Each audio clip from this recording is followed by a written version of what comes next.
ഒന്നാം നൂറ്റാണ്ടിലെ ക്രിസ്തീയ സഭയെക്കുറിച്ചുള്ള ആ കാലഘട്ടത്തിൽ ജീവിച്ചിരുന്ന ആളുകളുടെ പ്രതികരണം അപ്പോസ്തലപ്രവൃത്തി 4-ാം അധ്യായം 13-ാമത്തെ വാക്യത്തിൽ നമുക്ക് കാണാവുന്നതാണ്.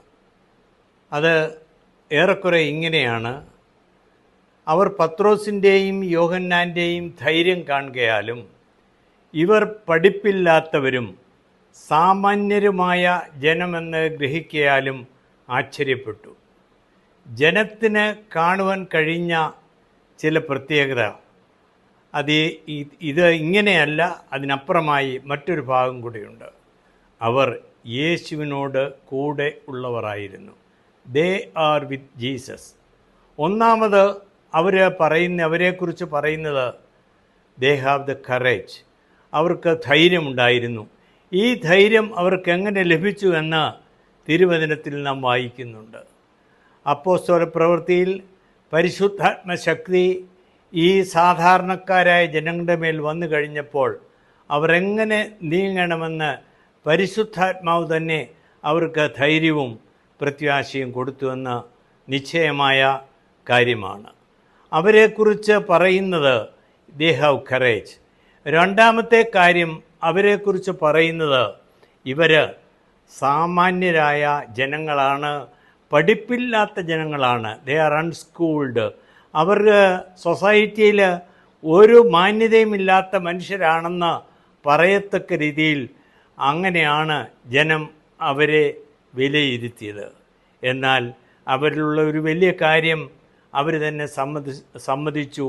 ഈ സാമാന്യരായ ജനം, ഈ പഠിപ്പില്ലാത്ത ജനം, ഇപ്പോൾ ധൈര്യശാലികളായ ജനം യേശുവിനോട് കൂടെ ഉള്ളവരായിരുന്നു. With Jesus. യേശുവിനോട് കൂടി നീ ചേർന്ന് നടന്നാൽ നിന്നെ ധൈര്യവാനാക്കുകയും നിന്നെ മറ്റുള്ളവരുടെ മുമ്പിൽ മാന്യനാക്കുകയും ചെയ്യുവാൻ കഴിയുന്ന ഒരു യേശുക്രിസ്തു ഇന്നും ജീവിക്കുന്നു.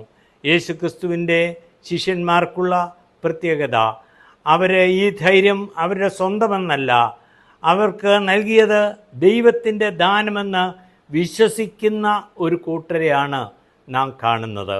ഇപ്പോഴും അത് അർത്ഥമായ കാര്യമാണ്.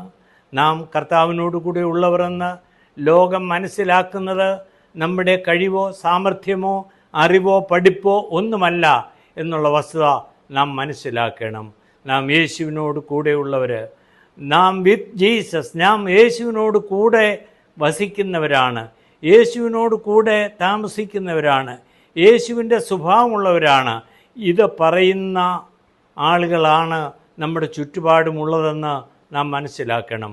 നമ്മെ അസസ് ചെയ്യുവാൻ, നമ്മെ മനസ്സിലാക്കുവാൻ ഒരു പക്ഷെങ്കിൽ ലോകത്തിൻ്റെ എല്ലാവർക്കും കഴിഞ്ഞെന്ന് വരത്തില്ല.